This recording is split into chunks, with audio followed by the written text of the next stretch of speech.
Assalomu alaykum hurmatli yurtdoshlar. Xudo xolasa sizlar uchun yangilikda to'xtaymiz. Prosilab poddalikni zo'rni so'raganlar uchun ham arzon bo'lsin deganlar uchun zo'rni keldik.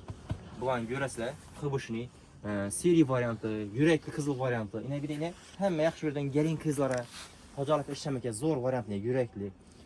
Ina bir de sini sveti, shotland har xil variantlar geldi. Ina bularni atajon bahasi 35 ming, 25 ming sotilgan. Xudo xolasa kanalimiz uchun hamma mijozlar uchun 15 ming so'mdan gelib oladi. Voy. Tot berenmerden 15 ming ya. Xudo xolasa Dahshat narsa ku bu. Berdiramiz, ama xibishni ishlataveradigan narsa. Endi bularni sal qimmatroq variant ham bor.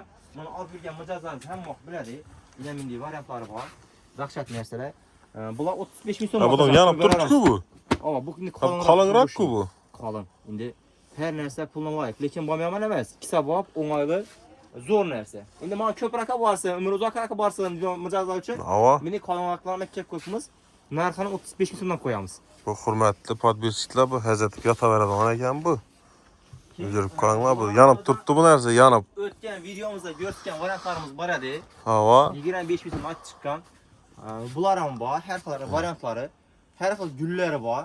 Bular ham materiali satin bo'ladi buniki. Buna 25 dan aytgan bilan hammasini qaytib beramiz. 15 lik bo'lsin, 25 lik bo'lsin, 35 lik bo'lsin, hammasini kelishib beramiz mijozlar uchun. Ha, yine qaytaradi hali. Malades. Xudo xolasa. Endi Gelmesenglar bo'lmaydi. Dahshat narsa keldi. Buni avvaldan bilgan klientlarimiz biladi. Materiali 45 ming so'mlik varianti ba'zi ko'rsatib o'tamiz ulan bir. Bas. Basın bo'lsa